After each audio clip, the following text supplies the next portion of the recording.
오늘 하나님 말씀은 이사야 43장 14절에서 28절인데요. 여러분 주보가 이렇게 두 장이잖아요.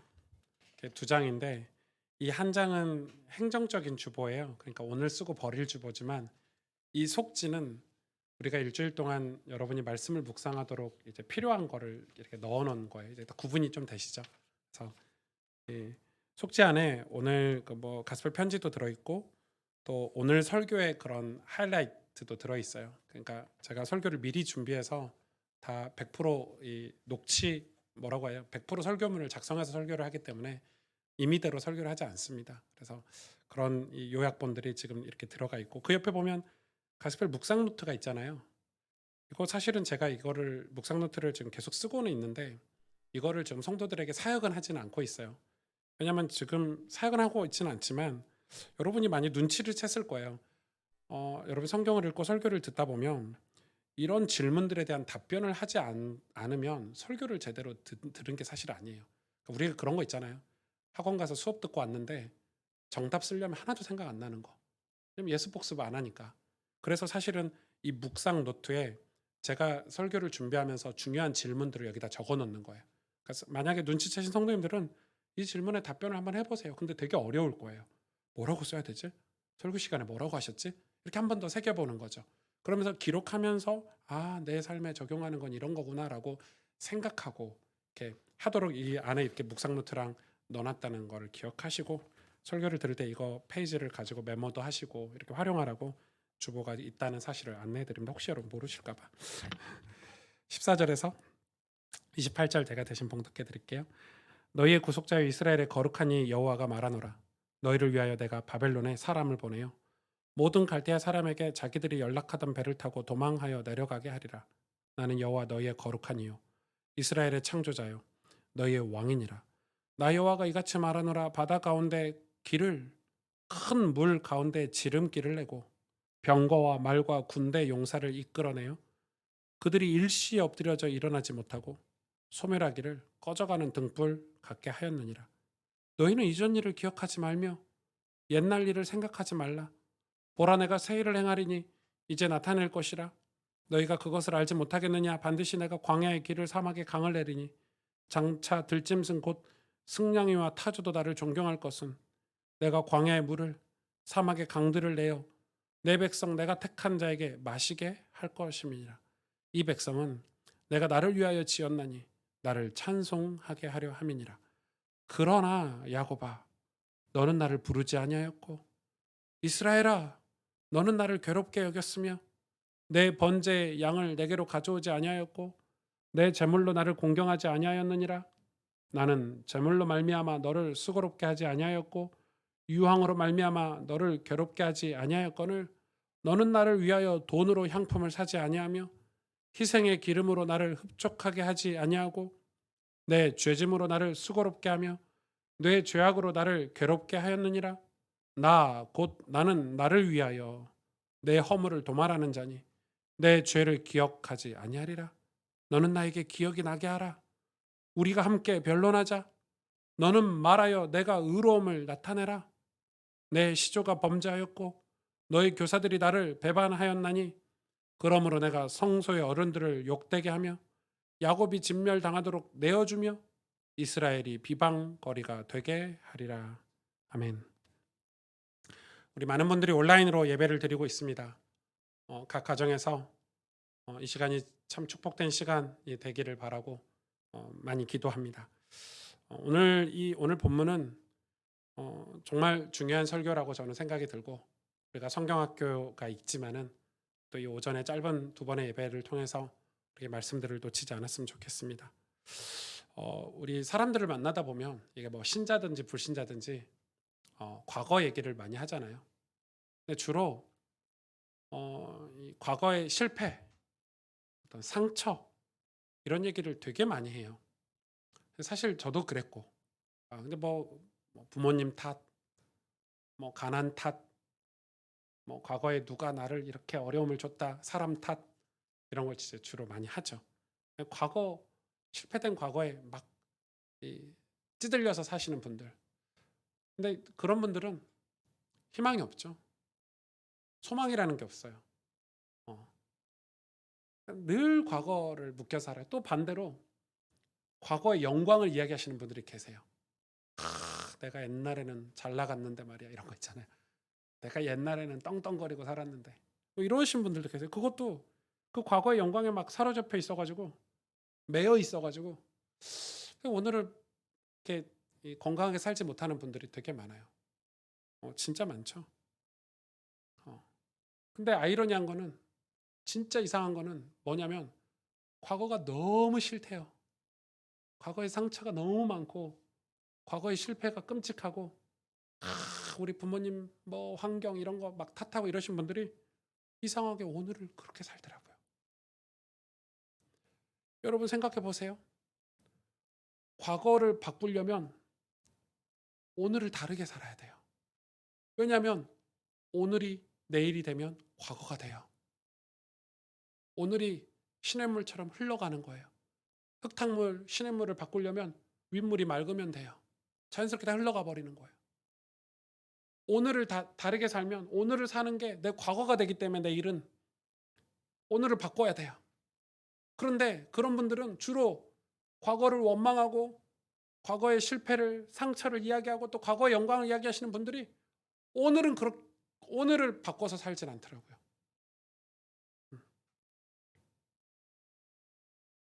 정말 그래요. 세상에서도 수준 있는 사람, 뭐 흔히 말하는 이 성공한 사람, 우리가 말하는 돈 많이 버는 사람 말고 성공한 사람 있죠. 행복한 사람, 가치 있게 사는 사람, 멋있게 사는 사람들은 어, 과거 탓을 잘 안 하죠. 과거에 매여 있지 않아요. 늘 미래를 바라보고 오늘을 성실하게 살아요. 오늘을 어떻게 사느냐가 뇌 틀린 과거, 실패된 과거, 상처 많은 과거를 바꿀 수 있어요. 아무리 말한다 한들 과거는 안 바뀌어요. 오늘을 살면 과거는 조금씩 조금씩 어두웠던 과거가 밝아지고 실패한 과거가 조금씩 조금씩 바뀌어지는 거예요. 왜? 오늘을 다르게 사니까. 신앙인에게, 특히 신앙인에게 중요한 것은 예수님 믿기 전과 믿기 이후의 삶이 달라야 하는 거예요. 예수님을 믿었는데 예수님 믿기 전과 후가 그대로 똑같다면 그건 예수님 믿는 게 아니죠. 달라지지 않았다면 그건 여전히 믿음과 상관없는 삶이라는 걸 여러분 기억하고 계셔야 돼요. 예수님을 믿고서도 여전히 과거를 논하고 있다면 그건 분명히 예수님으로 인한 변화가 아닌 게 분명해요. 하나님 우리에게 소망을 주셨는데 그걸 붙잡지 않고 있다는 거잖아요. 그래서 오늘을 똑같이 믿지 않는 사람처럼 예수님 믿기 전에 과거처럼 살고 있다면 우리의 과거는 영원히 변화가 되실 수가 없겠죠. 오늘 본 말씀은 굉장히 중요한 말씀이에요. 우리의 미래를, 우리의 과거를 다 바꿔주시겠다는 건데 우리를 새롭게 바꿔주시고 변화시켜 주시는 분이 누구냐가 중요해요. 그분이 누구냐? 오늘 14절에 너희의 구속자요. 이스라엘의 거룩한 이 여호와가 말하노라. 너희를 위하여 내가 바벨론에 사람을 보내요. 모든 갈대아 사람에게 자기들이 연락하던 배를 타고 도망하여 내려가게 하라. 지금 바벨론에 사람을 보내요. 이 사람이 누구죠? 고레스 왕이죠. 하나님이 페르시아를 일으켜가지고 이 바벨론을 멸망시키겠다고 지금 얘기하시는 거예요. 그러면서 얘기하는 거예요. 15절에 나는 여호와 너희의 거룩한 이요 이스라엘의 창조자요 너희의 왕이니라. 그러면서 하시는 말씀이에요. 나 여호와가 이같이 말하노라. 바다 가운데 길을 큰 물 가운데 지름길을 내고 병거와 말과 군대 용사를 이끌어내어 그들이 일시 엎드려져 일어나지 못하고 소멸하기를 꺼져가는 등불 같게 하리라. 이건 뭐예요? 홍해 사건이죠. 모세의 기적, 홍해 사건을 지금 얘기하시는 거예요. 바다 가운데 길을 내고 큰 물 가운데 지름길을 냈잖아요. 그리고 수많은 병거들이 와서 거기에 함몰돼서 수장되게 하신 분이 하나님이세요. 지금 하나님이 그렇게 하시는 분이 애굽의 노예 생활하던 이스라엘 백성들을 구원하셔서 홍해를 건너서 광야로 가게 하신 분이 하나님이신데 그 하나님이 어떤 분이냐? 거룩한 이시고 창조주고 그리고 왕이라고 말씀하고 계시는 거예요. 이 새 하나님, 자기를 지금 드러낸 새 하나님은 우리가 잘 알고 있어야 돼요. 거룩하신 하나님. 하나님이 거룩하시다. 하나님이 거룩하시다는 의미는 우리 인간과 죄인과 구별됐다는 거예요. 하나님이 우리와 똑같지 않으세요. 근데 인간의 착각은 특히 목사님들이나 중직자들이나 신앙생활 오래 하신 분들이 마치 자기는 깨끗하고 의롭고 나 신앙생활 열심히 해서 나는 하나님 앞에 가도 나는 떳떳해 이러신 분들이 계시더라고요. 그건 아직 하나님의 거룩을 못 깨달은 거예요. 하나님의 거룩이 우리하고 완전히 구별됐어요. 하나님은 완전하신 거룩이세요. 그런데 하나님 앞에 가서 그래서 많은 목회자들이 목회가 성공하고 좀 사역 좀 잘하고 나면 뭘 안 하죠? 회개를 안 해요. 그럼 금세 죄가 들어오죠. 금방 교만하고 오만하면 그래서 사도 바울이 섰다 하면 넘어질까 주의하라 그랬어요. 야, 내가 막 성령 충만한 것 같았는데 그 뒤로 회개를 안 하고 하나님 앞에 거룩하신 하나님 앞에 내가 죄인이라는 삶을 살지 않으면 금방 또 넘어지는 거죠. 그 순간일 뿐이에요. 하나님은 우리하고 완전히 구별된 분. 그래서 하나님이 저와 여러분을 구원하셨지만 이스라엘 백성을 구원하셨지만 우리의 죄는 따로 다루세요. 왜? 거룩하신 분이기 때문에. 이거 굉장히 중요해요. 하나님 우리를 사랑하셔서 구원하셨지만 우리의 죄는 따로 다루시는 거예요. 그래서 저와 여러분은 죄에 대한 회개가 없이 살려달라고만 하면 안 돼요. 그건 세상적인 피상적인 구원이에요. 그게 구원파예요. 죄에 대한 회개가 없이 살려달라고만 하는 게 피상적인 구원이에요. 그건 구원이 아니에요. 정상적인 구원이 아니에요. 회개하지 않으면 구원받을 수가 없는 거예요. 그래서 하나님의 방법은 우리를 말씀으로 회개시키는 과정을 거치게 하시는 거예요. 왜? 우리가 그래야 더 이상 죄의 종노릇 하지 않고 건강하게 살 수 있으니까, 복되게 살 수 있으니까 우리를 바꾸시는 거예요. 운동에 재능이 있어. 오늘 코치님 오셨잖아요. 우리 집사님 오셨는데 제가 운동에 진짜 재능이 있어. 와, 운동신경이 너무 좋아서 농구를 시키고 싶은데 야, 너 훌륭한 선수가 되려면 이 과정을 통과해야 돼. 근데 하기 싫어. 하고 싶지 않아. 나 운동 잘하는데요. 나 훈련받기 싫어요. 내가 왜 코치님 말을 들어야 돼요? 그러면 얘는 절대 훌륭한 선수가 될 수 없어요. 신앙도 똑같아요. 하나님 우리를 구원하시려고 하는데 회개가 없다. 회개는 하나님이 거룩하시다고 인정하는 거예요. 거룩하신 하나님. 그래서 여러분 예수님이 탕자 얘기하시잖아요. 아버지께 재산을 물려받아서 얼마나 교만했어요. 난 아버지처럼 살 수 있어. 잘 살 수 있어. 다 탕진했죠. 세상 유혹을 견디지 못하고 다 탕진하고 남의 집에서 돼지우리에서 돼지치다가 나 아버지께 돌아가야지 그런 마음이 있었어요. 아버지께로 돌아가니까 아버지가 버선발로 나와서 탕자를 맞이해서 시켜주고 옷도 갈아입혀주고 한 거예요. 돌아와야 돼요. 거기에 보면 행위가 나와요. 행위 구원이에요. 정확히 말하면 여러분 제가 지금 굉장히 여러분이 평상시에 들었던 은혜 구원에서 반대적인 걸 얘기하는 것 같은데 그 은혜 구원이 곧 행위 구원이에요. 탕자가 깨닫고 돌아오지 않으면 아버지가 가지 않아요. 거기까지. 돌아오는 거예요. 회개해야 돼요. 회개해야 돌아와야 우리가 보이는 문제가 뚫리는 거예요. 거룩하신 하나님 앞에 돌아와야 돼요. 그러려면 회개해야 돼요. 두 번째는 하나님 뭐라고 말씀하셨어요? 본인을 창조주 하나님이라고 그랬죠. 이스라엘을 창조한 자다. 내가 너희를 창조한 자다. 우리의 문제는 사실 이 창조주 하나님 앞에 자세히 설명할 필요는 없어요. 왜냐하면 창조주 하나님이시기 때문에 우리를 너무 잘 아세요. 아니 육신의 부모도 내 뱃속에서 난 내 자식 잘 알잖아요. 이모들이 모르는 거, 고모들이 모르는 거, 삼촌이 모르는 거 부모는 다 알아요. 저것이 가식적으로 이모 앞에 저 용돈 받으려고 아이스크림 얻어먹으려고 하는 거 다 알아요. 부모는 평상시 삶을 다 보고 24시간을 다 보고 있기 때문에 우리 한빈이가 왜 저런 표정을 짓는지 제가 밥 먹기 싫구나. 왜 저런 표정을 짓는지 TV가 보고 싶구나. 제가 왜 갑자기 공부를 열심히 하지? 절대 그게 공부를 진짜 사랑해서 열심히 하는 게 아니구나. 뭔가 다른 목적이 있구나. 이런 걸 다 안단 말이에요. 내 자식도 어린 자녀들 얼굴만 보면 다 알아요. 어디 아픈지 힘든지 어려운지. 그런데 창조자 하나님 우리를 모르실까요? 너무 잘 아시죠. 너무 잘 아세요. 그 말은 무슨 말이냐? 우리가 하나님 앞에 폼 잡을 필요가 없다는 거예요. 우리가 하나님 앞에 가식적으로 있는 척, 하는 척, 거짓말 할 필요가 없다는 거예요. 신앙생활을 하나님 앞에 종교인처럼 할 필요가 없다는 거예요. 진실하게, 솔직하게 그렇게 하라는 거예요. 하나님 앞에 솔직하게 내 마음을 오픈해서 신앙생활 하라는 거예요. 최소한 교회만큼이라도, 우리의 예배만큼이라도 진실하고 정직해야 되지 않겠습니까? 그런데 우리가 이 하나님 앞에 나오면서 겉옷을 다 입고 우리 마음 다 감추고 그러면서 말은 오 주님 바리새인처럼 가식적이고 있는 것 가진 척 하는 척 안 되는데 되는 척. 그러니까 하나님이 너무 답답하신 거예요.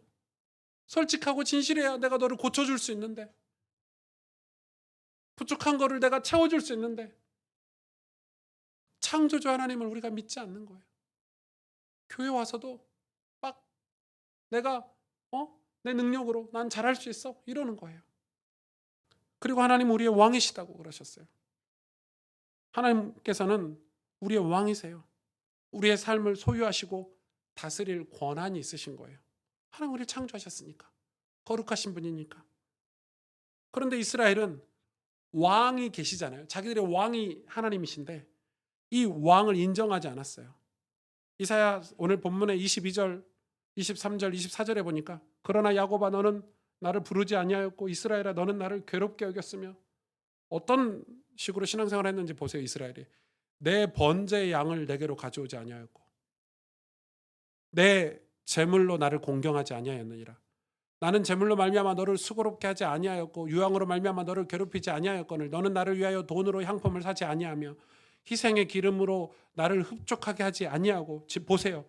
내 죄짐으로 나를 수고롭게 하고 내 죄악으로 나를 괴롭게 했느니라. 이스라엘이 얼마나 악한 일을 많이 했는지 하나님이 괴로웠대요. 그런데 그 악한 일을, 왜 악한 일을 많이 했냐면 이스라엘의 왕이신 하나님을 제대로 섬기지 않았어요. 왕으로 인정하지 않았어요. 안 믿는 게 아니라 가식적으로 믿은 거예요. 우상 숭배 다 하고 자기 쾌락에다가 다 쓰고 우상 숭배하는 데다 다 투자하고 남은 시간 형식적으로 예배한 거죠. 그게 이스라엘의 예배였어요. 여러분, 예배가 타락한 거는 예배를 안 드려서 죄가 아니에요. 타락한 예배가 죄거든요. 예배를 안 드린 건 아예 하나님을 모르기 때문에 예배를 안 드릴 수밖에 없겠죠, 이방인들은. 그런데 이스라엘 백성, 하나님이 창조한 이스라엘 백성이, 거룩해야 될 이스라엘 백성이 타락한 예배를 드린 거예요. 그게 문제인 거거든요. 예배가 타락하니까 하나님은 고통스러우신 거예요. 괴로우신 거예요. 하나님의 사람들은 그렇게 살아서는 안 되죠. 그래서 하나님은 그들의 죄를 다루신 거예요. 그들의 죄를 다루셨어요. 여러분, 그들을 사랑하시지만 죄를 묵과할 수는 없었던 거예요. 사랑하시기 때문에 그들의 죄를 그냥 보고 계시지 않았던 거예요. 그래서 바벨론의 포로가 되게 하셨는데 포로 생활을 70년간 했거든요. 70년간 포로 생활을 끝내고 돌아오는 길에 내가 너희의 왕인 것을 너희가 알겠느냐? 지금 그렇게 말씀하시는 거예요. 그러면서 무슨 말씀하고 계시냐면 홍해 사건, 모세의 기적 얘기를 하신 거예요. 오늘 본문에. 내가 바다에 길을 내고 지름길을 내고 병거. 여러분, 홍해 사건은요, 이 이스라엘, 지금도 유대 민족에게, 이스라엘 민족에게 가장 영광스러운 사건, 기적을 모세 홍해 사건이라고 얘기해요. 지금도. 그러니까 이 사람들은 그게 엄청 자부심이 있는 거예요. 430년간 노예 생활했던 우리의 기도를 들으셔가지고 홍해 바다가 갈라져서 200만 명이라는 이스라엘 백성이 건넜어. 그리고 그 애굽의 전차대 9,000승이, 여러분 9,000승 믿어집니까? 얼마나 어마어마한 규모인지 여러분 상상이 안 되죠. 200만 명이 건넜고 바다를, 애굽의 군대 전차가 9,000승이 따라와서 그 바다를 같이 건널 때 다 수장됐어요. 오늘 그 이야기 하시잖아요. 병거와 말과 군대 용사를 이끌어내요. 그들이 일시에 엎드려져서 일어나지 못했대요. 여러분, 그 당시에 애굽은 초강대국이에요. 그들의 군사력이 얼마나 막강한 줄 아십니까? 9,000승의 병거가 쫓아왔어요. 200만 명을 다 죽이려고. 그런데 하나님이 한순간에 다 없애버리셨어요. 엄청난 기적이죠. 이 기적을 상기하셨어요.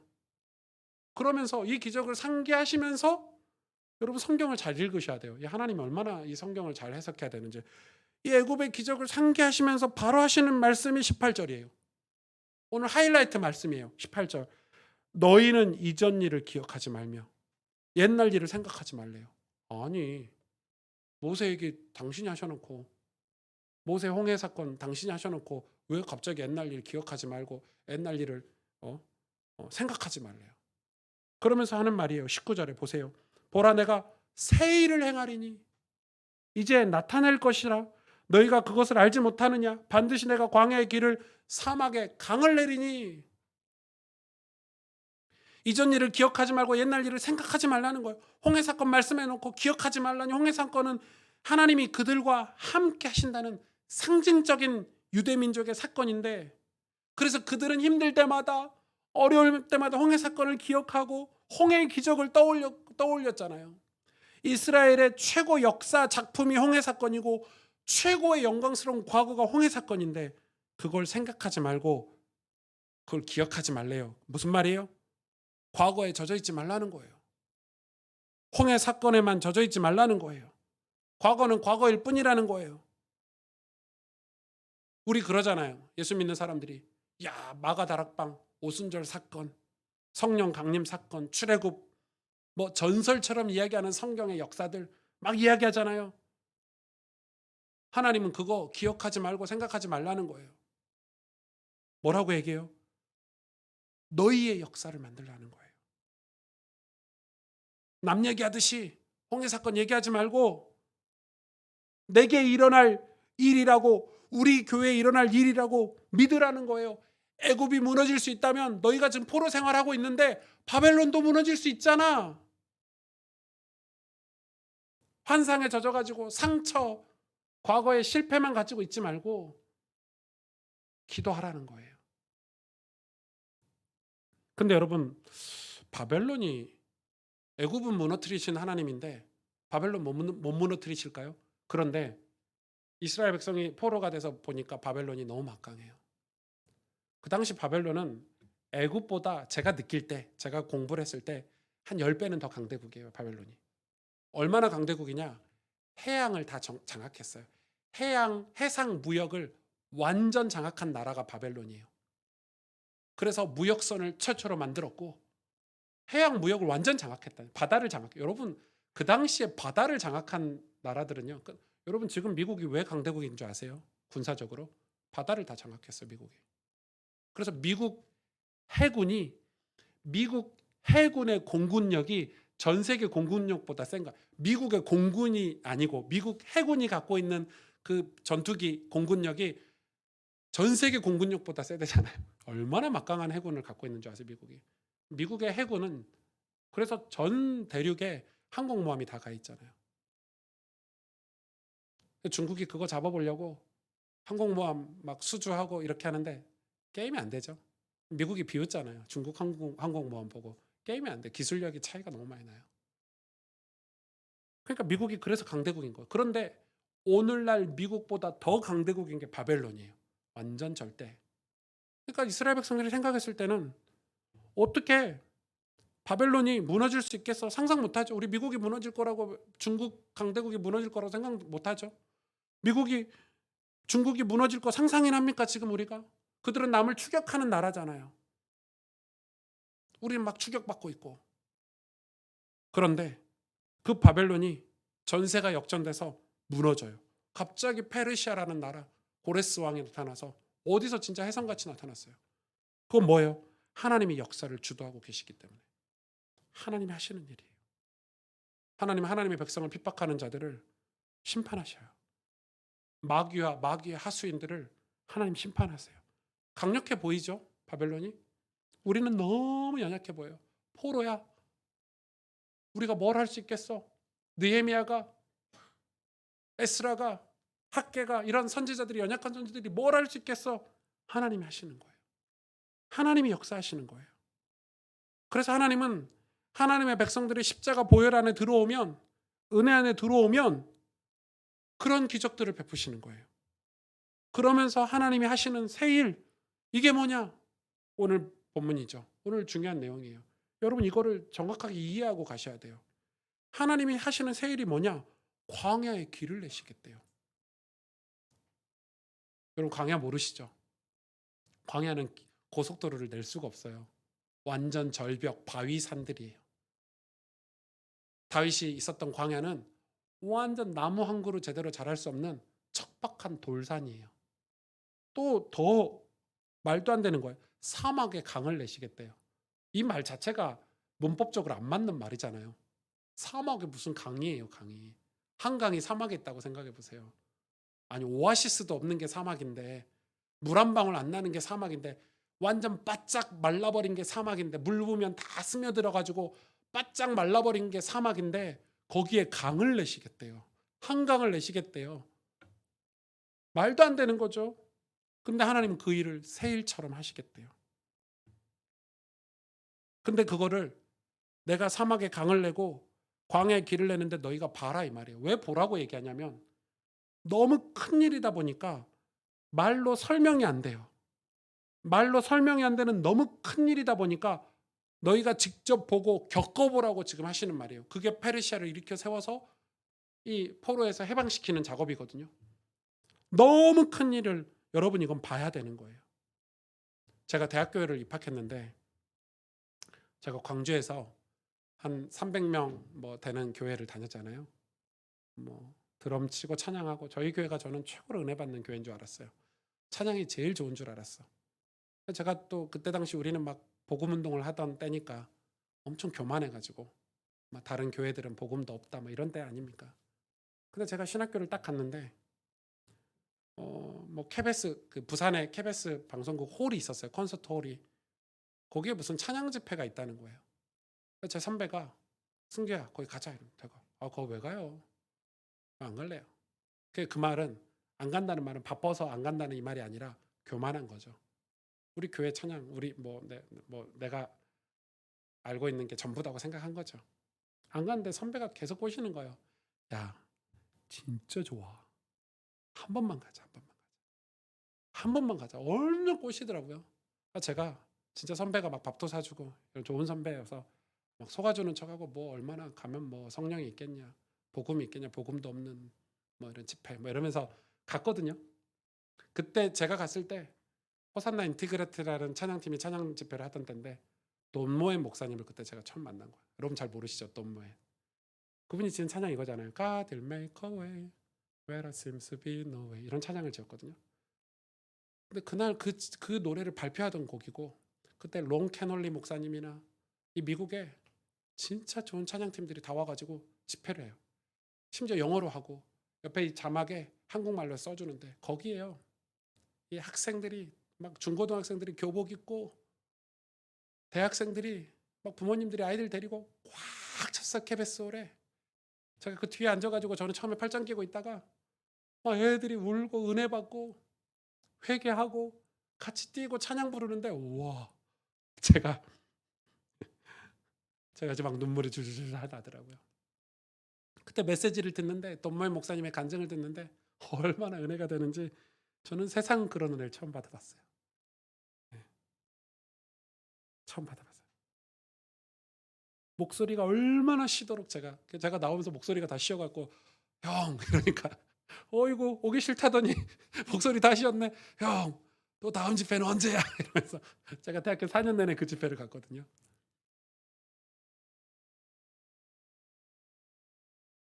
모르면 교만한 거예요. 교만하니까 안 가는 거죠. 모르면 교만해요. 몰라서 교만해요. 여러분 알면 겸손해져요 사람이. 아니까 겸손한 거예요. 모르니까 무식하니까 교만한 거예요.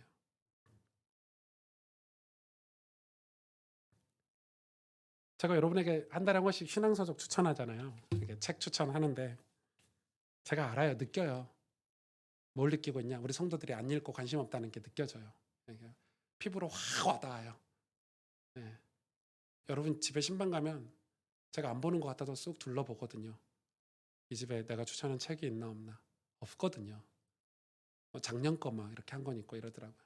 안 읽고 못 읽고 힘들다는 거 알아요. 근데 저는 되게 속상해요. 왜냐하면 제가 아쉽고 안타까워요. 제가 설명이 안 돼요. 제 실력으로 이 믿음의 크기가, 이 은혜가 설명이 안 돼서 책으로 소개를 해주는 거예요. 좋은 목사님도 소개하고, 이렇게 신앙생활하면 축복받는다는 것도 책으로 제가 다 소개를 하는 거예요. 근데 여러분 안 읽으시니까 엄청 속상해요. 답답해요. 성경 읽는 것도 그렇잖아요.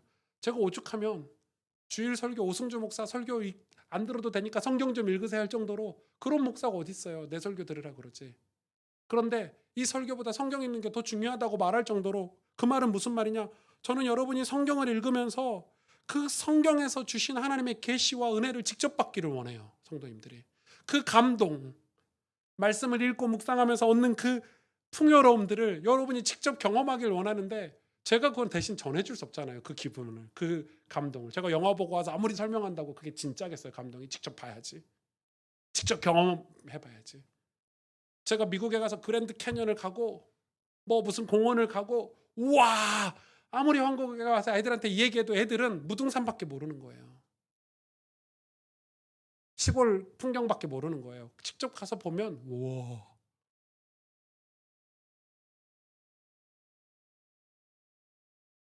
영의 눈이 없으면 보지 못하죠. 기도해야 영의 눈을 떠서 볼 수 있어요. 보혈의 눈으로, 은혜의 눈으로 봐야 돼요. 그래서 광야는 이스라엘 백성이 지금 포로된 상태를 지금 광야로 표현하시고 사막으로 표현하신 거잖아요. 광야인 거예요, 이스라엘 백성에게. 나 왜 광야야? 나 왜 내 인생이 이렇게 사막 같아? 내 인생이 왜 이렇게 광야 같아? 왜 우리는 포로가 됐어? 이스라엘 백성이 원망하고 불평하고 있는 거예요. 그런데 하나님이 우리를 사랑하시지만 죄를 다루셔야 되기 때문에 광야로 우리를 내모셨어요. 광야는 시련이에요, 사실. 광야는 좋은 곳이 아니에요, 사실은. 여러분, 사막이 어떻게 좋겠어요? 사막에 강을 내시고 광야에 길을 내시는데 우리는 여전히 포로고 우상을 숭배하고 오늘을 살아가는 거예요. 그러니까 과거는 늘 실패가 되는 악순환에 있는 거예요.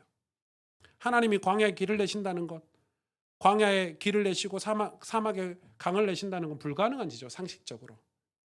그런 그들에게 길을 내신다는 거예요. 불가능한 일을 하시겠다는 거. 그게 뭐예요? 광야는 현실적으로 뭐예요? 오늘 제가 중요하게 드리는 핵심 말씀이에요. 오늘 지금 이 시간 드리는 말씀이 광야 같은 시련, 죄악된 인생, 실패한 과거, 예수님 만나지 못해서 그게 우리 인생을 지금 광야로 표현하신 거예요. 포로된 인생, 사막인 거예요. 메말르고 척박하고 식물을 심어도 자라지 않는 우리 인생, 완전히 실패한 인생, 광야 같은 시련. 그 사람들은 정말 재수 없구나,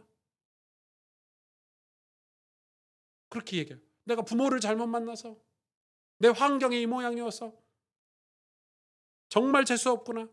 바벨론이 진짜 밉다. 나중에는 바벨론이 미운 게 아니라 하나님 도대체 어디 계십니까? 우리가 뭘 잘못했습니까, 하나님? 이런 반응이죠. 지금 기독교인들과 비슷해요. 아무런 내용도 없고 실력도 없고 믿음도 없으면서 과거를 원망하고 하나님을 원망하는 거예요. 하나님은 광야로 우리를 보내셨는데 그 광야에서 빨리 나오는 게 목적이 돼서는 안 돼요. 광야에서 빨리 나오거나 또 광야에서 버티는 게 목적이 아니에요.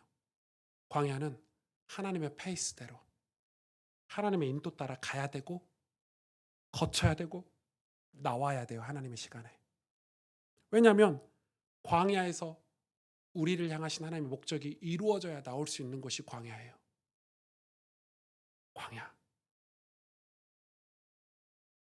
광야는 그냥 통과하는 게 목적이 아니에요. 광야는 하나님이 하나님에게 우리를 가까이 오게 하시려고 사용하시는 거예요. 우리를 겸손하게 하시고 우리를 거룩하게 하시고 연단하셔서 우리가 새롭게 태어나길 원하시는 거예요. 우리가 강하게 되길 원하는 거예요. 그래서 광야를 지나고 나왔을 때 우리가 존귀하고 영광스럽길 원하시는 거예요. 오늘 본문의 21절에 이 백성은 내가 나를 위하여 지었나니 나를 찬송하게 하려 함이라 깨닫기를 원하는 거예요. 거룩하신 하나님, 창조자 하나님, 능력의 하나님을, 왕이신 하나님을 회복하길 원하시는 거가 광야예요. 광야의 시련은 나의 한계점 끝까지 데리고 가는 곳이에요. 여러분, 광야에서 살아남질 못한대요. 사막에서, 물 한 방울 없는 사막에서 나의 한계점 끝까지 내 무기력함을 거기서 다 깨닫는 거예요. 교만했던 마음, 오만했던 마음. 그래서 광야를 만나면 핸드폰 내려놓고 엎드려 기도하게 돼 있어요. 여러분, 아직 여유가 있으니까 핸드폰 만지작거리는 거지? 아직 여유가 있으니까 여러분 성경책 안 펼치는 거지?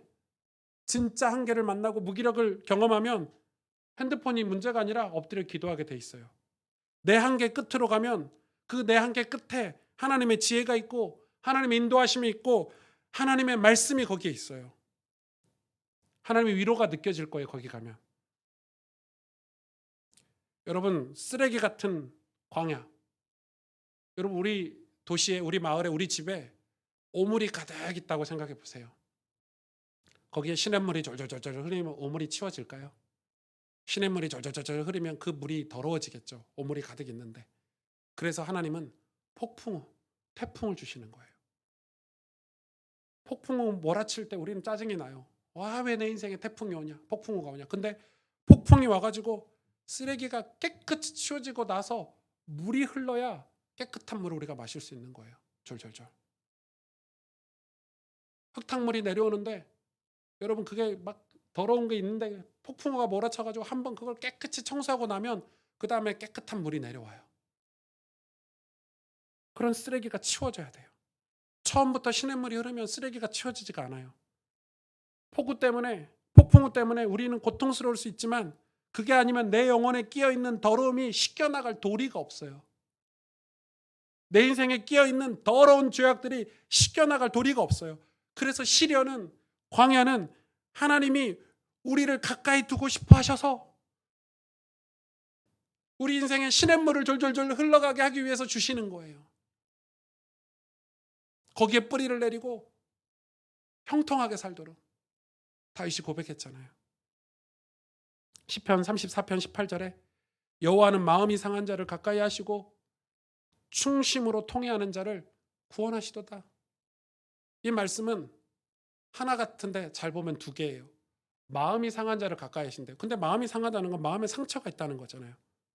마음이 상한 자, 상처받은 자. 근데 거기서 끝나면은 구원을 못 받아요. 나는 피해자야. 나는 상처받았어. 그건 절대 구원 못 받아요. 충심으로 통회하는 자. 충심은 왕이신 하나님 앞에 회개하는 자를 말해요. 회개해야 돼요. 그래야 구원받을 수 있어요. 우리가 경험한 가장 뜨거운 예배, 여러분 언제세요? 우리가 가장 힘들 때 드린 예배가 가장 뜨거운 예배잖아요. 정말 우리가 신음조차 할 수 없을 때, 삶이 다 무너졌을 때 드리던 예배가 가장 간절한 예배였고 가장 진실한 기도였지. 여러분, 그럴 때는 기도 제목이 어디 있습니까? 우리 삶이 다 무너졌을 때 하던 기도는 기도 제목이 없습니다. 하나님 앞에 나와서. 광야가 아니고서는 절대 깨닫지 못하는 거예요. 뭘요? 하나님 구원, 하나님 사랑, 하나님 성품 못 깨닫는 거예요. 그래서 우리에게 광야를 주시는 거예요. 하나님이 다니엘을 사랑하셨잖아요. 하나님 요셉을 사랑하셨죠. 다니엘이 근데 왜 사자굴에 들어갑니까? 요셉이 왜 감옥에 들어가야 되죠? 모든 걸 빼앗겼어요. 당신의 명예에 먹칠을 당했어요. 그래서 다 잃어버린 것 같았는데 아니에요.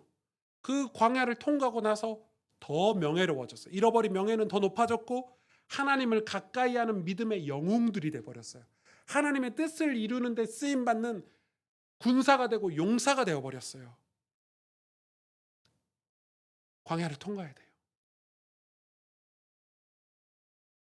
광야를 통과해야 돼요.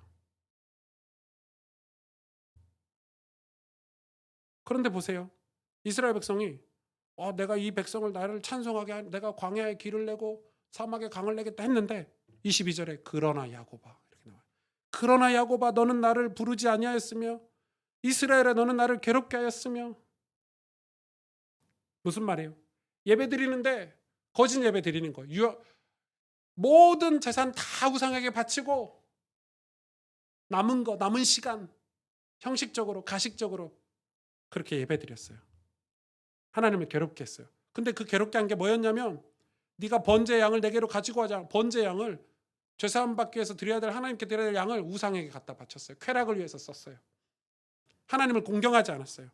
심지어는 얼마나 악한 일을 많이 했는지 하나님이 너희의 악으로 너희의 죄악으로 내가 너무 괴로웠다 이렇게 표현하고 계세요. 하나님이. 여러분 우리가 힘들잖아요. 우리가 힘들어요. 우리가 상처 때문에 과거의 상처 때문에 힘들다고 하시는 분들 눈물 닦고 하나님 손 잡으셔야 돼요. 정신 바짝 차려야 돼요. 광야의 시련은 우리의 눈을 들어 하나님을 보게 만들어요. 그와 동시에 우리의 내면도 보게 하시는데 광야에 안 가면 우리 내면을 보지 못해요. 껄끄러운 옛사람의 모습, 껄끄러운 내 상처, 남에 대한 핑계, 남을 원망하는 마음, 이런 상처들이죠. 부모님을 원망하는 마음, 이런 상처들, 누구 때문에 이런 것들 전부 우리 내면 속에 있잖아요. 자리 잡고 이렇게 또아리 틀고 있잖아요. 그걸 광야로 가야 그걸 완전히 해결할 수 있어요. 하나님 우리가 정직하게 우리의 내면을 고치길 원하세요. 왜냐하면 이스라엘 백성들은 하나님을 부르지 않았고 번제 양을 가져가지 않았어요. 이유는 뭐냐? 여전히 자기들 내면에 하나님 없어도 잘 살 수 있어? 자존심 이런 게 있었던 거예요. 하나님을 왕으로 인정하지 않았어요. 우리가 지금 바벨론 따라서 아수르 따라서 좋은 나라 만들어가고 있고 지금 잘 살고 있고 부강한 나라가 되어가고 있는데 라고 생각한 거예요. 우상을 섬겼더니 축복받네? 이런 식인 거예요. 그러면서 뒤로는 쾌락을 탐하고 음행하고 악한 일을 저지르고 언젠까지 우리가 광야를 통과해야 되고 연단을 통과해야 됩니까? 우리 안에 내 연약함이 녹고 사라지고 예수님이 보일 때까지, 예수님의 십자가가 마음에 품어질 때까지. 여러분 예수님은 외로움, 고독, 아픔, 슬픔, 악성, 루머 이런 거 다 겪으셨잖아요. 공생의 기간 동안에. 십자가 지셨으니까. 그 예수님 다 겪으셨는데 저는 생각해 우리도 그걸 겪어야 되지 않을까. 예수님을 따라가. 제가 그래서 내년에 가스펠교 2022년도에 송구 영신 예배 내년 주제를 예수님을 본받아라고 생각하고 있어요. 벌써 목사님 내년을 준비하십니까? 그럼요. 예수님을 본받아. 그리스도를 본받아. 예수님을 본받아서 그 말은 우리도 그런 광야와 연단을 통과해야 된다는 거예요. 그러면서 우리 안에 더러운 죄가 씻겨져요. 여러분 더러운 죄가 씻겨지는 것에 집중해야 되고 천국의 상금 내세를 바라봐야 우리 내면을 고칠 수 있어요. 여러분 이걸 고칠 수 있어요. 그런데 우리가 교회들이 막 사역 잘하고 프로그램 가지고 교회 부흥시키고 막 겉모양 키우는데 집중하잖아요. 그럼 우리 속 사람을 못 고쳐요. 우리 내면은 오만하고 교만해지기 때문에 죄악이 더 가득해져요. 그러면 이 밖으로 펼쳐진 것들은 죄에게 다 쓰임 받는 거예요. 저는 이런 믿음 신학적으로 이걸 증명해낼 건데 우리의 믿음은 우리가 우리 안에 더러운 죄를 씻기는 거에 집중해야 되고 우리가 예수님께 집중하고 천국에 집중했을 때 우리가 변화된 삶을 하나님이 당신의 구속사에 쓰신다고 믿어요. 당신의 때. 우리의 기도를 쓰시고 우리의 삶을 쓰시고 우리의 믿음을 쓰신다고 믿지. 우리가 그 사역을 월권해서 우리가 전도해야지 섬겨야지. 교회 시스템 깔고 준비하고 야 너네 달란트 갖다 쓰고 이러는 동안에 우리의 내면이 죄에게 다 무너져 있는 걸 저는 너무 많이 경험했어요. 시대마다 일어났던 전도운동들 부흥운동들 왜 무너졌냐면요. 끝이 안 좋냐면 그 하나님을 왕으로 인정하지 않는 지점을 넘어섰기 때문에 그래요. 그래서 우리가 집중해야 되고 우리가 바라봐야 될 건 예수님을 바라봐야 돼요. 매일 끝까지 교회가 몇 명이 됐다 몇 천 명이 됐다 몇만 명이 됐다 상관하지 않아야 돼요. 우리의 죄 내면의 죄를 씻기는 것에 집중해야 되고 하늘 상금을 바라보고 살아야 돼요. 그래야 우리가 끝까지 완주할 수 있고 깨끗하게 사역할 수 있는 거예요. 이게 저는 기독교인의 무기라고 생각해요. 필살기라고 생각해요. 현대시대 왜 기독교인들이 문제가 많냐? 이런 필살기가 없어요. 우리 내면이 변화되지 않은 상태에서 가식적이고 형식적인 그리스도인들이 많기 때문에 세상이 바뀌지 않는 거라고 저는 생각해요. 우리 안에 필살기가 있어야 되지 않겠습니까? 근데 이게 필살기가 구체적으로 무엇이냐? 하나님은 우리의 돈이나 달란트를 사용하신다고 생각했어요. 우리는 그동안에. 맞죠? 우리의 재능을 하나님이 사용하셔. 우리의 성공한 거를 사용하셔. 그래, 맞아요. 그게 틀린 말은 아니지만 정확히 보면 틀린 말이에요. 하나님 우리의 돈이나 재물이나 달란트를 사용하시는 게 아니라 우리의 약점을 사용하셨어요. 제가 믿음의 영웅들을 공부할 때 전부 우리의 약점을 사용하셨어요. 약할 때 강한 되시잖아요. 하나님 그걸 사용하신 거예요.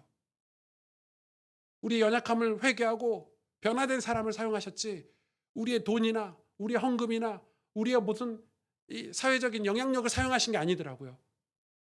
약할 때 강함 되신 그걸 사용하신 거예요.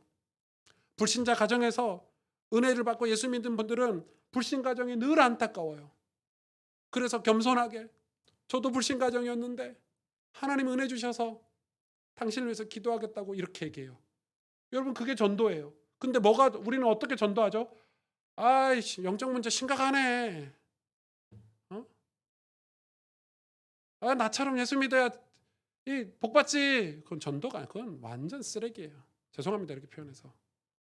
그런 자세, 그런 태도, 그건 신앙이 아니에요.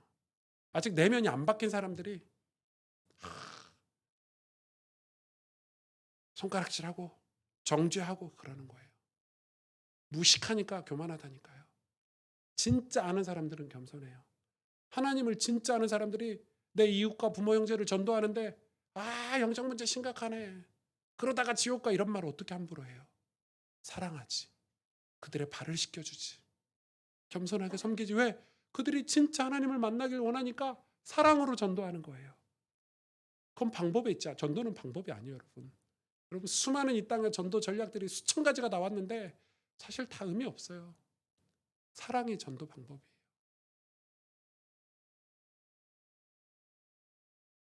우리의 필살기가 무엇입니까? 우리 연약함이에요. 그게 다 산산이 깨지고 하나님을 바라보는 게 이제 강함이 되는 거예요. 믿음이죠. 광야를 통과해서 주님만이 나의 힘이시라고 의지하는 거예요. 그게 우리의 필살기예요. 그거 없어서 지금 난리지. 세상에 지금 돈이 없어서 난립니까? 교회가 돈이 없습니까? 건물이 없습니까? 사람이 없습니까? 그런데 왜 기독교 취급을 당하고 있습니까? 교회들이 착각하고 있는 거예요. 지금 교회들이. 목사님들이 교회가 부흥하면 되는 줄 알고 착각하고 있는 거예요. 근데 사대교회 공부했잖아요. 지난주 금요일에. 사대교회가 얼마나 부흥했습니까? 얼마나 돈이 많았습니까? 핍박도 없었어요. 사대교회는. 핍박이 없었기 때문에 그냥 교회가 부흥하는 데만 집중했어요. 그런데 예수님이 얘기했어요. 너희가 생명의 이름은 가지고 있지만 다 죽은 자구나.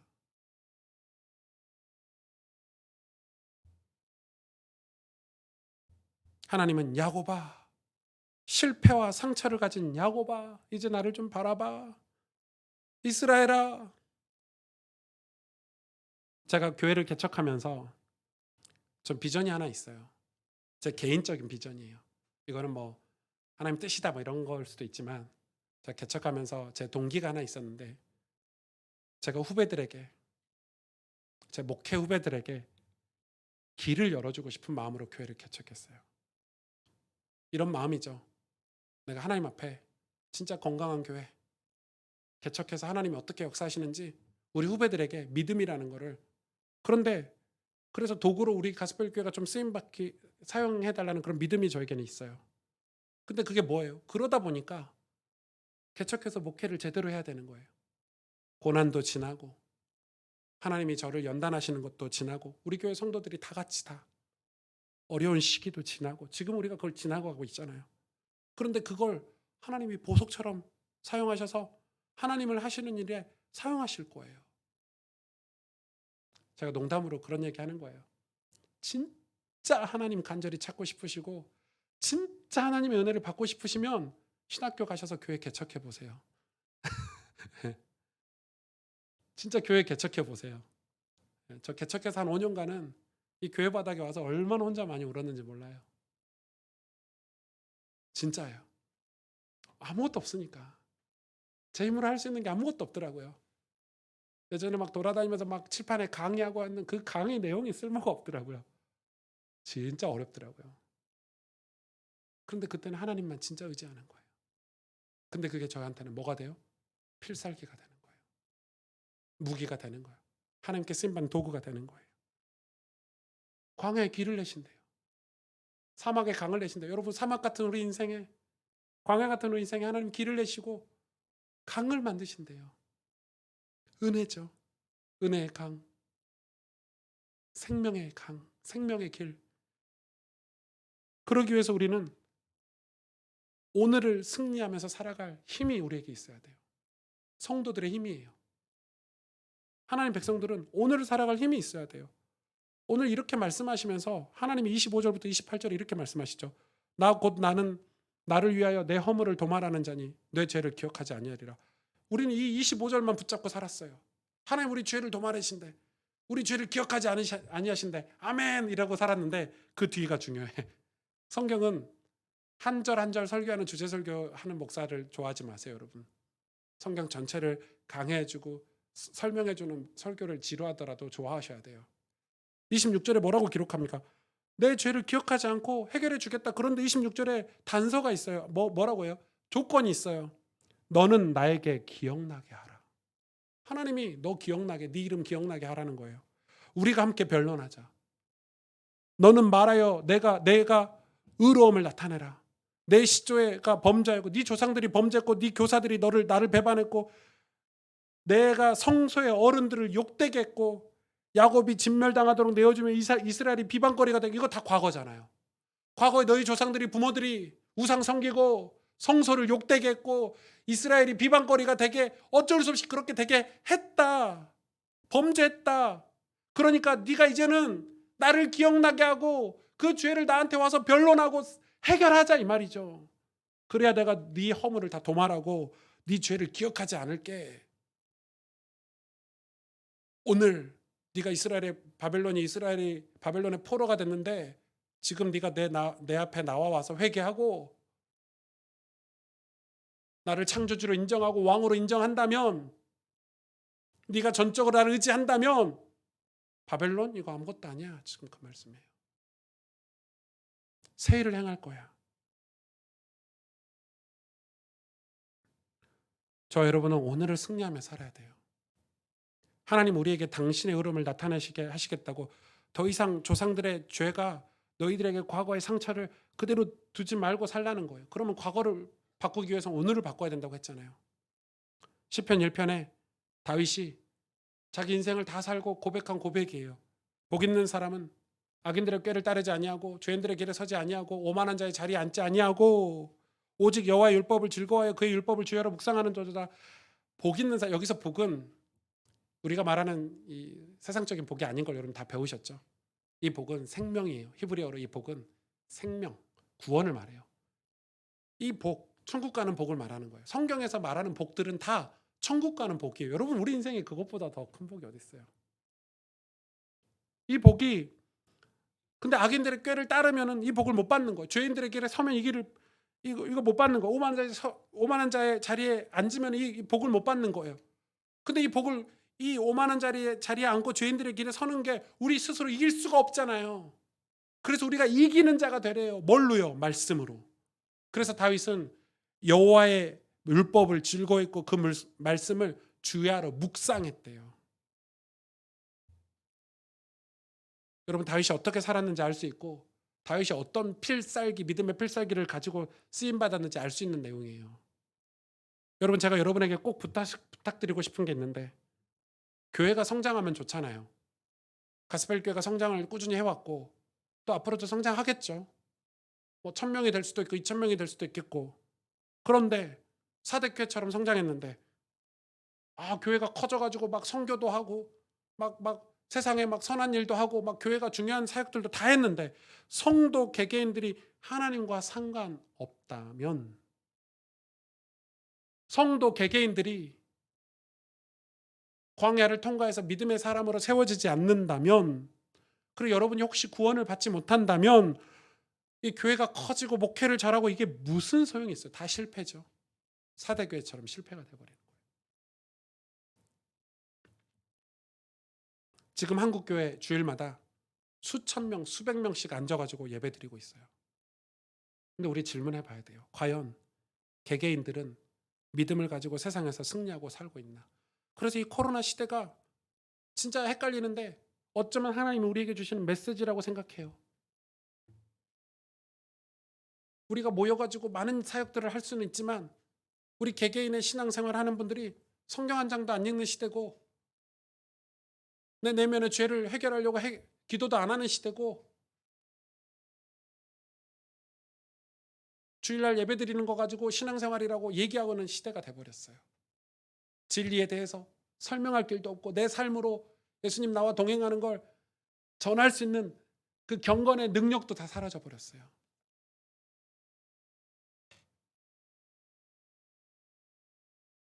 우리가 몇 가지 점검해야 돼요. 그래서 제일 먼저는 설교를 점검해야 돼요. 여러분이 정말 교회라는 곳을 이해하고 계시다면, 믿는다면, 다음 주에 말씀 상영회 때 좀 자세히 나누겠지만 설교를 제대로 이해하고 깨닫도록, 그래서 그 설교가 깨달아져서 순종이 되는 한 주를 살아야 돼요. 제가 이 설교가 너무 궁금한 거예요. 설교의 역할이 뭔지. 공부를 진짜 계속하고 있거든요. 청교도들 아시죠? 영국에서 신앙의 자유를 위해서 미국으로 넘어간 퓨리탄들이에요. 청교도들. 그들이 미국에 가서 완전 성공했죠. 완전 미국을 새롭게 건국했잖아요. 교회를 짓고 병원과 학교를 짓고. 그런데 그들이 얼마나 성실하게 일했는지, 그들은 일을 예배라고 가르쳐요. 청교도자들은. 그런데 그 청교도인들이 세상에서 성공한 이유가 있는데 그게 바로 설교였대요. 그들이 그 설교를 어떻게 목회를 했냐면, 청교도자들은 주일날 설교를 한 편 하잖아요. 뭐 한 2시간짜리 설교를 해. 그럼 이 설교를 성도인들이 이해하고 이 설교를 순종해서 살도록 그 설교를 이해시키는 설교를 또 한 거예요. 그게 수요예배고 그게 성경 공부고 신방이에요. 그러니까 이 선포된 말씀을 설명하는 설교들을 주중에 또 하는 거예요. 그거 성경 공부하고 그거 수요예배 또 하는 거예요. 근데 우리는 지금 보세요. 1부 예배 설교 다르고 2부 예배 설교 다르고 저녁 예배 설교 다르고 새벽 예배 설교 다르고 수요 예배 설교 다르고 금요일 예배 설교 다른데 하도 많이 들어가지고 뭘 붙잡고 살아야 될지를 몰라. 이 시대가 주는 우리를 무너뜨리는 공격 무기라고 생각해요. 마귀가. 설교 막 이것저것 막 들어가지고 머리는 이렇게 커져, 이만한, 몸은 이만해가지고 가분수처럼 살지 마시고 말씀에 순종하는 삶을 살도록 설교 한 편을 뚫어내셔야 돼요. 뚫어야 돼요. 영어도 잘하려면 영어 한 문장을 뚫어야 돼요. 이것저것 막 이 사람 저 사람 쫓아다니면 뚫리지가 않아요. 기술도 한 가지 기술을 뚫으면 다음 기술이 눈에 들어오는 거예요. 그런데 이것 조금 하다가 저것 조금 하다가 절대 완성된 기술을 얻을 수가 없어요. 설교를, 주중에 한 편의 설교를 이해하고 깨닫고, 그래서 그 한 편의 설교를 내가 소화하고 내 삶에 적용하고 순종하는 그런 삶을 살아야 돼요. 그게 신앙생활이에요. 그리고 두 번째 중요한 거는 그런 삶을 살기 위해서 말씀 묵상의 습관을 가져야 돼요. 습관이 얼마나 무서운지 여러분 아시죠? 죄가 왜 무섭냐면요. 죄가 무서운 거는 죄 자체가 무섭기도 하지만 죄가 우리에게 습관이 됐을 때 강력하기 때문이에요. 죄를 반복하면 습관이 되고 죄의 습관은 우리를 암흑으로 끌고 가요. 그래 마약하는 사람들 습관이 돼서 문제가, 알코올 중독 다 습관이죠. 우리가 막 분노하는 것도 습관이 돼 있어요. 막 짜증내고 욕하고 이것도 다 습관이에요. 내가 안 그러고 싶은데 나오는 거잖아요. 습관이에요. 그게 내 인생을 나락으로 끌고 가는 거예요. 가정을 어렵게 하고 관계를 어렵게 하고 다 습관이에요. 남 비난하는 거 다 습관이에요. 남 욕하는 거 다 습관이에요. 남 탓하는 거 다 습관이에요. 알고 보면, 자세히 들여다보면 내 마음은 안 그러는데 습관이에요. 불평하고 원망하는 거 사실 다 습관이에요. 그게 반복하다 보니까 습관이 돼버렸어요. 그래서 세상에서도 성공한 사람들, 수준 높은 사람들은 그렇지 않은 사람들과 차이가 있는데 그 습관을 바꾸는 사람들이에요. 세상에서 행복하게 사는 사람들, 여유롭고 멋지게 사는 사람들은 그 습관을 다 바꾸는 사람들이에요. 나 이렇게 안 살아야지. 신앙생활도 똑같아요. 습관을 바꿔야 돼요. 말씀을 묵상하기 위해서 내가 도대체 어떤 습관을 가져야 되는지 여러분 고민하셔야 돼요. 다윗은 자기가 5만 원짜리 안 가려고 거짓된 삶을 살지 않으려고 죄악된 길에 가지 않으려고 말씀을 주하로 묵상하는 걸 습관 들였대요. 여러분 성경을 읽는 정도가 아니라 다윗은 성경을 완전히 암송하여서 읊조리고 살았고 그 읊조리면서 오는 깨달음을 또 기록하고 그 기록한 거를 후세 자녀들에게 남기려고 곡조를 붙여서 찬송을 만들었어요. 그게 시편이에요. 그러니까 말씀을 듣고 끝난 게 아니라 이 말씀이 깨달아질 때까지가 설교를 한 편을 듣는 거예요. 설교는 주일날 듣고 끝나는 게 아니에요. 설교가 완전히 이해가 되고 깨달아질 때까지가 설교 한 편을 다 들으셨다고 생각하시면 돼요. 그런데 그 시작이 뭐예요? 성경을 펼치는 거예요. 성경을 읽는 거예요. 여러분 이 성경 읽는 걸 못하면 아무것도 못해요. 뭐 우리가 뭐 제자니 하나님께 쓰임만이 영광이니 하나님의 기업이니 축복이니 뭐 천국이니 꿈도 꾸지 마세요. 성경도 안 읽는데 어떻게 그런 일을 할 수 있어요? 집 짓는다고 하는 사람이 목수가 돼서 나 집 한번 지어봐야지 하는 사람이 못 박는 일도 못 하는데 페인트 칠도 못 하는데 예를 들어서 농구 선수가 기본기가 없는데 어떻게 훌륭한 농구 프로 선수가 될 수 있냔 말이에요. 성경을 못 읽는 삶은 결코 승리할 수 없어요. 우리가 회개하고 주님께 돌아와야 된다고 말 많이 하잖아요. 그게 어디서부터 시작되죠? 아주 작은 일부터 시작하는 거. 오늘의 습관을 바꾸는 거예요. 얼마나 했어야 되는지 몰라요. 저도요. 진짜 기도가 안 돼요. 목사인데 기도가 너무너무 안 돼서 교회 와가지고 교회 바닥에 앉았는데도 핸드폰이 펴져요. 와 무섭죠. 왜? 올림픽이잖아요. 결과가 너무 궁금한 거야. 어젯밤에 교회 와가지고 여기 와서 기도하려고 내려왔는데 핸드폰 보고 있더라니까 저도 모르게. 좀 궁금하니까 결과가 야구가 어떻게 됐나.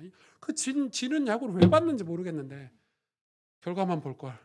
그런다고 기도 시간 다 놓쳐가지고 결국 잠도 못 자고 시간은 지켜야 되니까. 그렇게 무서운 거예요 습관이.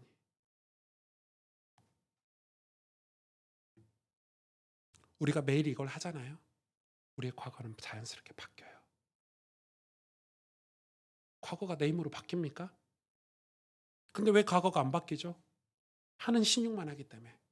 이스라엘 백성처럼 거짓으로 예배하고 거짓으로 하는 신용만 하기 때문에 그 말은 그 증거는 매일 똑같은 삶을 사는 거예요. 과거를 원망하면서 원망스러운 과거를 오늘 또 살고 있는 거예요. 그러니까 아무 변화가 안 일어나는 거예요. 믿었는데 변화가 안 일어난다. 그건 거짓말이에요. 안 믿은 거예요. 제가 어릴 때 저희 교회 맨날 철야하는 청년이 한 분 있었어요. 맨날 교회에서 자고 철야해요. 기도해요. 그럼 남들이 막 믿음 좋다 이렇게 얘기하잖아요. 저희 목사님이 박희성 목사님이 지나가는 말로 한마디 하셨어요. 제가 직장이라도 하나 구해야 될 텐데. 내가 무슨 말인지 몰랐어요. 왜요 목사님? 이렇게 우리가 물어봤지. 어릴 때. 목사님 하는 말이 제 밤에 와서 교회 와서 철야하기도 하고 낮에 집에 가서 하루 종일 잔대. 신앙생활 그렇게 하면 안 돼요. 교회가 도피처가 되면 안 돼요. 하나님은 광야에 길을 내신대요. 우리의 길이 아니라 하나님의 길이에요. 우리는 우리의 길만 생각해요. 이 길밖에 없어라고 생각해요. 하나님의 길은 달라요. 제가 광주에 살다가 서울에 왔는데 와 서울 길을 모르겠더라고요. 저는 분명히 9km 키로수 9km니까 한 30분 전에 가면 넉넉하게 강남 어디서 만나기로 했거든요. 9km야 키로수가. 30분이면 가겠지 했는데 1시간 늦었어요. 9km를 무슨 1시간 넘게 걸리는 안 가 차가 서 있어. 이해가 안 가는 거죠. 차가 왜 서 있지? 왜 안 가지? 서울에 와가지고 얼마나 1년간 약속을 많이 어겼는지 몰라요. 그래 대중교통 타고 다녔어요. 약속 지키려고. 그런데 저희 와이프가 운전하는 차를 타면 약속을 지켜서 가요. 왜냐하면 와이프는 서울 골목길 뒷길을 다 알아요. 서울에서 오랫동안 살았고 운전했기 때문에 얼마나 길을 잘하는지 저는 이 길과 이 길이 연결된다는 걸 이해를 못하는데 와이프는 이 길과 이 길이 연결된다는 걸 다 알아요. 내비게이션 안 켜고 다니거든요. 그래서 저는 몰라 길을 이 길밖에 없겠지 하고 가는 거예요. 막히는데. 우리가 생각하는 길은 이 길이라고 생각하는데 하나님의 길은 다르구나. 다 알고 계시구나. 우리는 이 길로 가면 패배자라고 생각하는데 하나님이 이끄시는 길이 패배자라고 생각해요. 하나님이 우리 이끄시는 광야가 우리를 사막으로 이끄시는데 그게 실패했다고 생각하는데 실패가 아닌 거예요. 우리를 연단하시고 바꾸시기 위해서 우리에게 고난을 주시는 거예요. 폭풍우를 몰아치게 하시는 거 우리 인생에. 전쟁 역사 책을 읽었더니 저는 깜짝 놀랐어요. 인류 전쟁 역사를 담은 책이 있어요. 제가 왜 그런 책을 읽는지는 모르겠는데 읽었더니 하나 깨달음이 있어요. 모든 전투에서 첫 번째 전투를 승리하는 이 팀이 결과적으로 다 진대요. 처음 들어보셨죠? 첫 전투에서 진 나라들이 거의 이겼대요. 일본이 첫 전투에서 세계대전 때 이겼어요. 미국이 완전 졌죠. 미국이 열받아가지고 기술 개발하고 원자탄 개발하고 해군 배 개발하고 뒤집었어요, 전세를. 우리는 처음 이기면 다 이긴다고 생각해요. 아니요, 처음 이기면 무슨 마음이 들죠? 교만한 마음이 들어요. 됐다, 이겼다. 그럼 지는 거야. 그런데 첫 전투에서 지고 나서 다들 정신 차린다는 거예요. 전략도 고치고 저 팀은 무기가 강력한데 우리는 무기가 약하네. 무기도 새로 개발하고 그래서 큰 전쟁에서 결과적으로 승리한대요. 저는 그 책 보고 깜짝 놀랐어요. 광야에 가는 게 실패가 아니구나. 지면서 실력도 키우는 거고요. 패배하면서 전략도 무기도 개발하는 거예요. 우리 속사람, 기독교인의 필살기 믿음 다 그런 데서 생겨나는 거예요. 예레미야 33장 3절에 너는 내게 부르짖으라 내가 내게 응답하겠고 내가 알지 못하는 크고 은밀한 일, 개역개정 말고 다른 성경에 크고 비밀한 일을 내게 보이리라. 우리가 기도할 때 하나님이 크고 비밀한 일을 보여주신대요. 다음 주 말씀 사경에 여러분 놓치지 마세요. 우리는 오늘을 승리하면서 살아야 돼요. 기독교인이라고 대충 막 살면 안 돼요. 하나님 앞에서 올바른 믿음의 삶을 사는 것, 그때라야 하나님도 우리에게 역사하시는 거예요. 우리가 전도한다고 선교한다고 막 살면 안 돼요. 함부로 살면 안 돼요. 바르게 살아야 돼요. 믿음은 하나님을 믿기 때문에, 거룩하신 하나님 창조주를 믿기 때문에 그 믿음을 준비하는 삶이에요. 하나님 우리 인생을 새롭게 하시고 새 일을 하신대요. 그걸 믿고 사는 거예요. 저는 우리 가스펠교회 새 일이 일어날 거라고 믿어요. 광야에 길을 내실 거라고 믿고 사막에 강을 내실 거라고 믿어요. 그게 부흥이잖아요. 우리 자녀들이 회개하고 돌아오고 뜨거운 은혜가 우리 교회에 있을 거라고 믿어요. 그렇기 때문에 준비해야 돼요. 믿기 때문에 십자가의 보혈로 하나님 은혜로 그렇게 될 건데 그걸 믿기 때문에 성경도 펼치는 거예요. 그런 기적들이 일어날 거기 때문에 무릎 꿇는 거예요. 하나님 하실 거라고 믿기 때문에. 광야가 저희에게는 하나님의 사랑이고 축복이에요. 같이 기도하겠습니다.